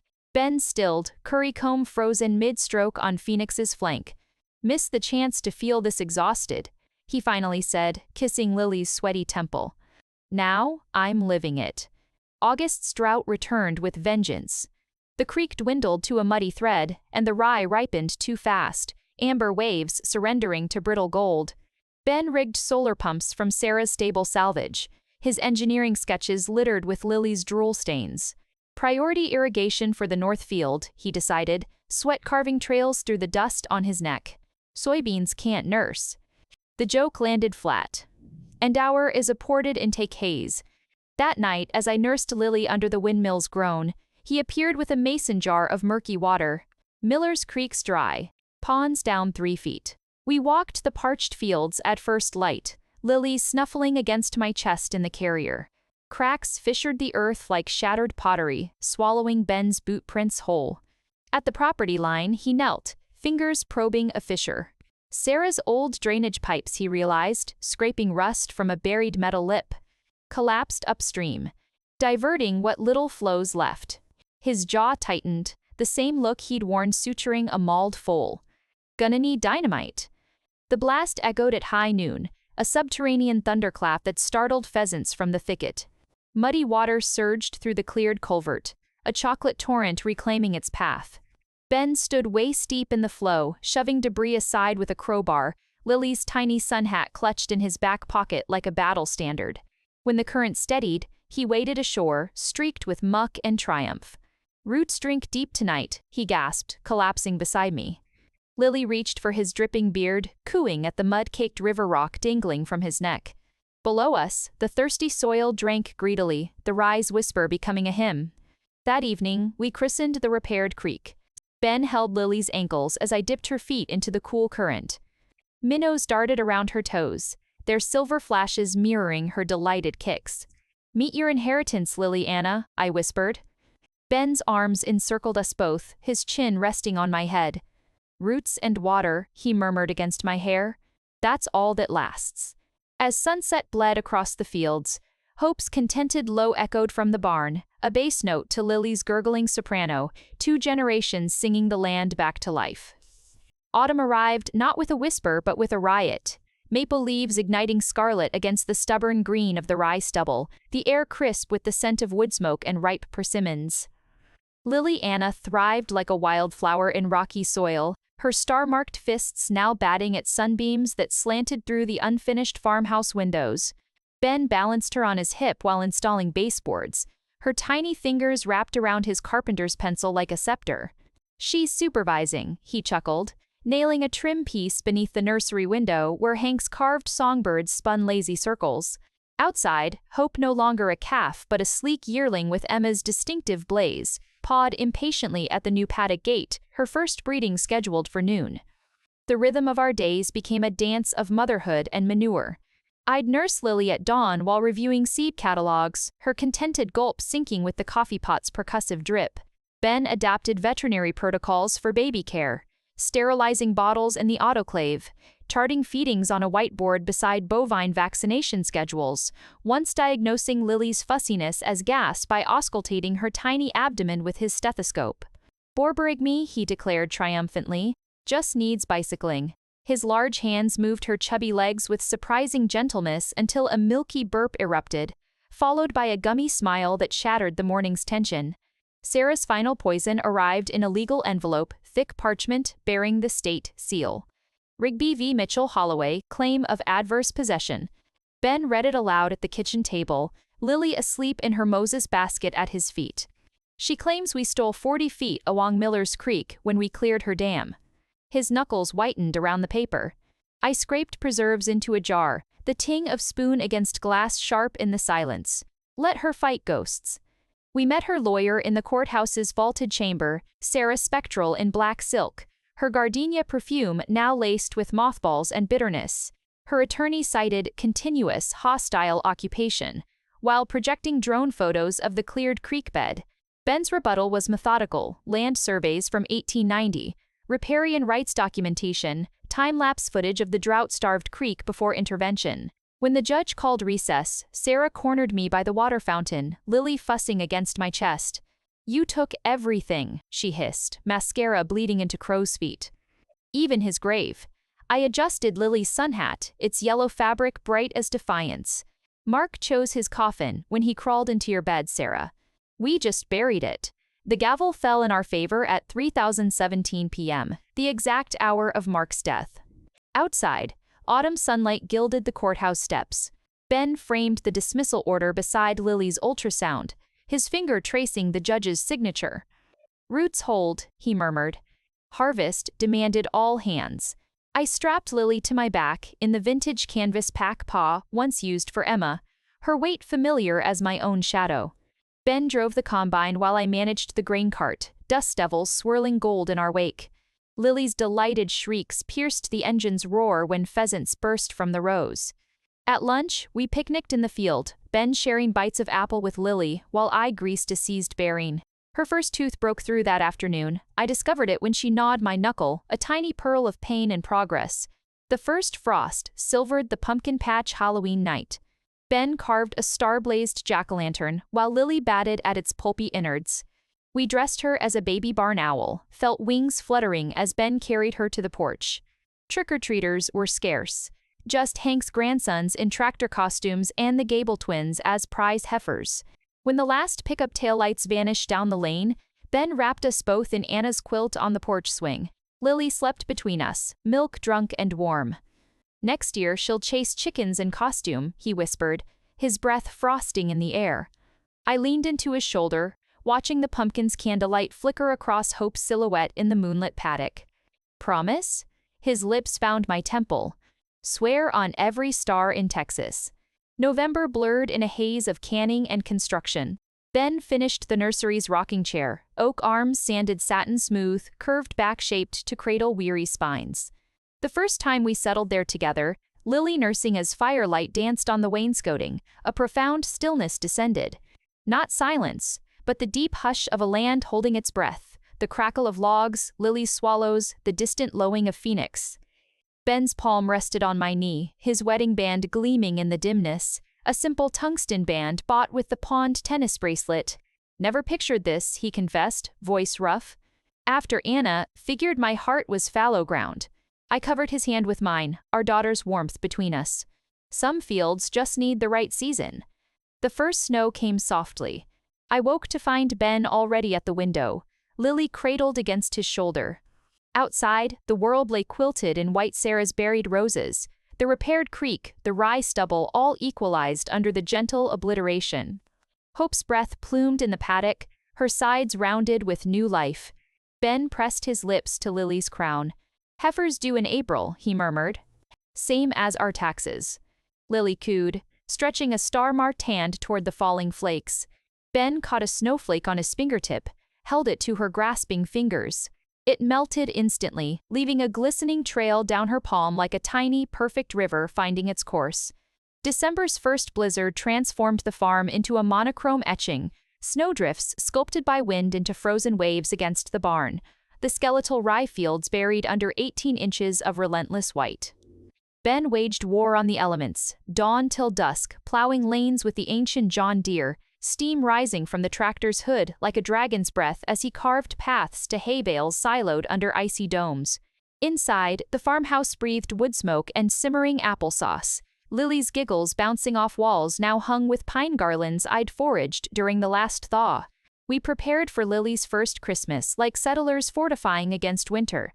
Ben constructed a cradle-sized sled from scrap barn wood, sanding the runners until they gleamed like obsidian. For when the thaw comes, he explained, testing the rope harness while Lily batted at wood shavings in her playpen. I strung popcorn and cranberries, Emma's tradition, threading each berry with memories of her chubby fingers staining red. When the needle pricked my thumb, Ben bandaged it with vet wrap, his touch lingering. She'd be proud, Zoe. Outside, the wind howled through the rafters of Sarah's raised stable, a ghost choir drowned by Lily's babbling. Hope's pregnancy progressed with bovine dignity. Ben palpated her flank daily, forehead furrowed in concentration as he tracked the calf's position. Breech, he confirmed on the winter solstice, his stethoscope fogging in the barn's chill. Gonna need to turn it. Lily watched from her carrier, mittened hands waving as Ben looped his arm to the shoulder. I held Hope's halter, murmuring nonsense while his hand disappeared inside her, muscles straining with the intimate, necessary violation. Hope lowed, a deep, resonant protest that vibrated through the timber. Got a hoof? Ben gasped. Minutes later, the calf shifted. He withdrew, arms slick with amniotic fluid, and pressed his forehead to Hope's steaming flank. Good girl. Christmas Eve dawned brittle and brilliant. Ben hung the last wreath woven from rye stalks and dried lilacs on the front door as I bundled Lily into layers of wool. Gotta check the creek sensor, he announced, tucking her against his chest beneath his shearling coat until only her star-marked cheek showed. We trekked through virgin snow, the silence so profound our breaths echoed. At Miller's Creek, ice had jeweled the banks, but water still flowed black and vital beneath, captured by Ben's solar monitor blinking green. Spring'll come early, he predicted, scooping water into a mason jar. For the baptism. Back home, I bathed Lily in the farmhouse sink, her kicks splashing water onto the countertop where divorce papers once lay. Ben poured the creek water silvery with melted ice into Ma's porcelain basin. Ready? His voice was gravel soft. I lowered Lily into the water, her dark eyes wide as Ben cupped the cold liquid over her crown. Lily Anna Holloway, he murmured, thumb tracing her star mark. May your roots drink deep and your branches reach heaven. She blinked, startled, then erupted in giggles that shook droplets from her lashes. We dried her by the wood stove, wrapping her in Anna's christening gown yellowed lace, smelling of cedar and thyme. At midnight, we carried her to the unfinished house. Ben had strung battery-powered stars through the rafters. Their light fell like frozen glitter on the subfloor where her footprints were sealed. He placed her in the sled, tucking the quilt around her. Merry first Christmas, little Root. Snow began again, large, languid flakes. As we pulled her through rooms defined by imagination, here's the kitchen, where we'll burn biscuits. Here's the window seat for story time. Here's where you'll sneak in past curfew. Lily's coos echoed in the skeletal space, a lullaby for the walls yet unborn. The barn beckoned. Hope lay in clean straw, her breathing labored. Ben knelt, flashlight beam cutting the gloom. It's time. Contractions rippled across her distended belly. Lily slept in the sled as I held the halter, Ben's hands guiding the emerging hooves, first one, then the other, slick and white in the beam. Heave, girl, he urged. Hope bore down, a guttural groan tearing loose as the calf slid free in a rush of steam and fluid. Ben cleared its nostrils. A shuddering breath. Then a wavering cry answered Hope's low. Bull calf, Ben announced, wonder softening his exhaustion. Starblaze, like his mama. We named him Promise. By first light, snow mounded against the windows. Lily slept between us, one star-marked hand fisted in Ben's shirt. Outside, Hope nuzzled her newborn beneath the wreath of rye and lilacs Ben had hung on their stall. The creek monitor blinked steadily. Somewhere beneath the snow, next year's rye seeds dreamed of green. Ben's fingers found mine under the quilt-rough skin, warm grip, an unbreakable tether. Roots hold, he whispered into the quiet. And they did. Spring arrived not as a gentle thaw, but as a siege. Torrential rains swelling Miller's Creek into a coffee-brown torrent that gnawed at the repaired banks. Ben stood hip-deep in the current at dawn, sandbagging vulnerable stretches while Lily splashed in her rain-slicked playpen beneath a tarp canopy. I watched them from the tractor seat, hauling gravel to reinforce the ford. Lily's delighted shrieks piercing the downpour each time Ben pretended to lose his footing. Mud caked his wedding band. The tungsten doled beneath layers of silt and struggle. The farmhouse's skeleton grew flesh. Roof trusses arched like a cathedral's ribs against gunmetal skies as Ben and I sheathed the walls between downpours. Lily napped in her carrier strapped to my back, her warmth a counterweight to the plywood's bite on my shoulder. Window day, Ben declared when the rain paused, unrolling blueprints speckled with Lily's dried applesauce fingerprints. He'd salvaged wavy antique glass from the Gable Farm's demolition panels rippled with time, each imperfection catching light like liquid mercury. We installed Emma's bedroom window first, its view perfectly framing her oak and the aspen sapling now budding silver green. Lily babbled as Ben cocked the frame, her tiny palms smearing clear silicone onto his wrist. Assistant foreman approves, he laughed, kissing her sticky fingers. Hope's calf, Promise, grew leggy and bold. Ben found me in the barn one sodden afternoon, forehead pressed against Promise's flank while he nursed, my hand splayed over the star blaze identical to Lily's birthmark. He's got her eyes too, I whispered. Ben knelt beside us, his vet bag dripping. Emma's? No, I traced the calf's liquid brown gaze. Yours. His breath hitched. When he pulled out his stethoscope to check Promise's lungs, I saw his hands tremble. The creek held. On the first clear day, we launched Lily's sled boat, Ben's winter project repurposed with a curved prow from Sarah's dismantled gazebo.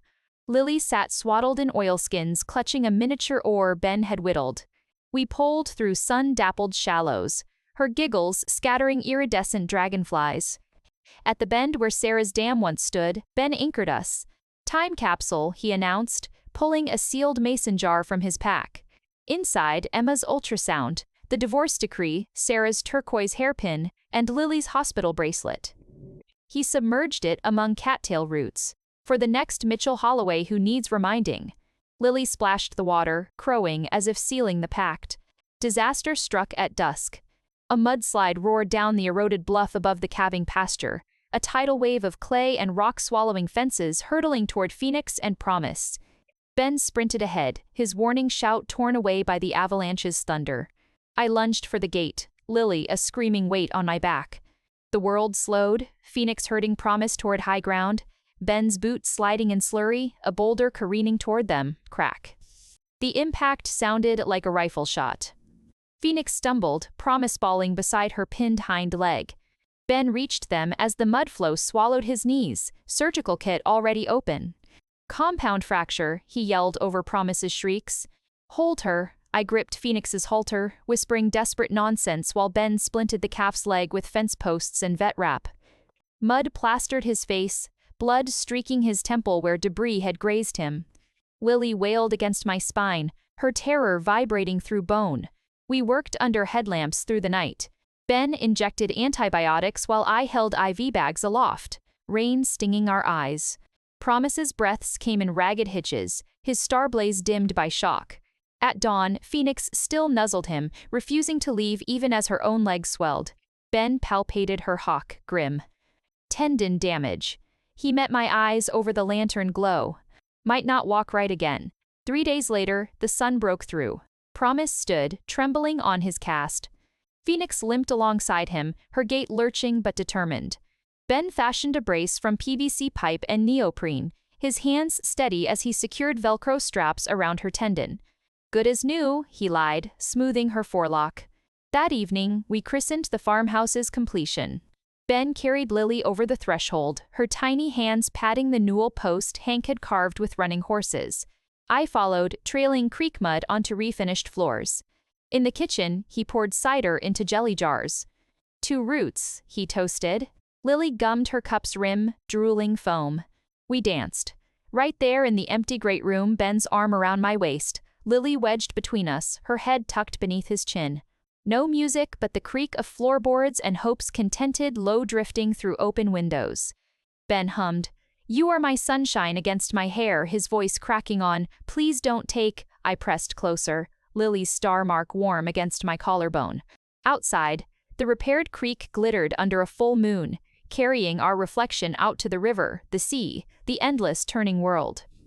5 years unspooled like tractor tracks through fertile soil, springs of thunder-soaked planting, summers thick with cicadas and irrigation hum, autumns bleeding amber across the rye fields, winters stitching the land in frost. The farmhouse stood complete now, its wide porches absorbing decades of laughter and rain, wavy glass windows warping the view of Miller's Creek into liquid gold at sunset. On this sweltering July afternoon, the air vibrated with the drone of combines and Lily's shrieks as she chased Promise's gangly offspring, a heifer she'd named Stardust, through the soybean rows. Ben leaned against the fence, his veterinarian's gaze tracking Lily's sun-browned legs flashing beneath her overalls. "She's got your stubborn streak, Zoe," he remarked, wiping grease from a seized cultivator chain. I handed him the sledgehammer, our fingers brushing over the tungsten band he still wore despite the welding scars. Learned from the best. The chain snapped free with a metallic crack, releasing the tension that had knotted my shoulders since dawn. In the distance, Hope lowed her third calf nursing contentedly beneath the bur oak where Emma's plaque gleamed beside Anna's lilacs. Time had sanded grief's sharp edges into something smooth and weighty, like the river rocks we'd embedded in the garden path. The reunion was Hank's idea. "Ain't right, keepin' 2 good families separate," he'd grumbled, spitting tobacco near Phoenix's grave mound. So they came, Ben's stoic father in starched Wranglers, his mother's hands fluttering like nervous sparrows over Lily's braids, my city-bred sister marveling at the solar panels on the calving barn, even Mrs. Gable bearing her infamous funeral casserole. They gathered under the aspens, now 20 feet tall, their leaves whispering secrets across property lines. Ben's mother approached me at the lemonade table, her eyes the same deep-set wells as his. "Heard about the flood year," she said, nodding toward the reinforced creek bank. "Anna would have loved this." She pressed a velvet box into my palm. Inside lay Anna's engagement ring, a simple emerald flanked by diamond chips, its band worn thin by decades of veterinary work. Ben's daddy gave this to me when Anna married him. Said emeralds are for resilience. I slid it beside my band, the stones catching fire in the sunlight. The ceremony was unscripted.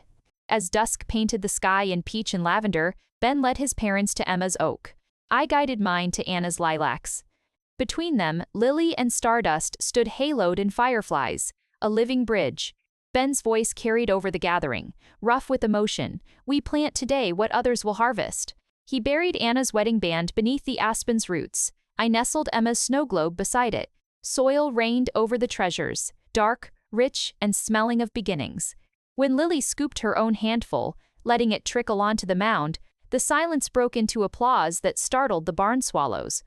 Later, as lightning bugs winked above the rye, I found Ben in the barn loft. He was adjusting the ancient projector, its reels whirring like a contented cat. Found it cleaning Pa's attic, he explained, patting the hay bale beside him. We sat shoulder to shoulder as flickering images painted the weathered planks, Anna mid-laugh, braiding lilacs into a foal's mane, 5-year-old Emma astride Bessie, her gap-toothed grin wide as the Texas sky, Ben and I dancing in the unfinished house, Lily's star-marked fist clutching my hair. The final frame froze on our wedding day, Ben in his only suit, me in non-naz lace, cornflowers braided into Lily's hair as she fluffed my train with muddy hands. "Remember this?" Ben murmured, pulling a cracked iPhone from his pocket, Sarah's turquoise hairpin still embedded in the screen. He hurled it into the burn barrel below. The plastic sizzle echoed as flames consumed the last ghost. Midnight found us on the porch swing, Lily asleep between us, her head pillowed on Ben's chest. The creek murmured its eternal song, swollen with summer rain. "Henderson called," Ben said, stroking Lily's hair. "Wants us to teach sustainable grazing at the Ag College." I laced my fingers through his, callous meeting callous. Only if Willie can be teacher's aide. A meteor streaked across the Milky Way, a silver scratch on the velvet dark. Lily stirred, her eyes fluttering open. "Star fell, Daddy," Ben kissed her forehead. "Just clearing space for new ones, sprout." She snuggled deeper, sighing. "Plant in stars tomorrow?" "Right after chores," I promised. The farm slept around us, soybeans rustling, Hope's soft grunts, the windmill's rhythmic groan. Ben's hand tightened around mine, his thumb rubbing the emerald's facets. 5 years of dirt and miracles had taught us. Roots grow deepest where the soil's been torn. As the first cricket began its night hymn, Lily's breathing deepened into dreams. Ben's lips brushed my temple, a silent vow beneath the watching stars. The porch swing creaked, a lullaby for the land, the legacy, and the unbreakable tether of roots and stone.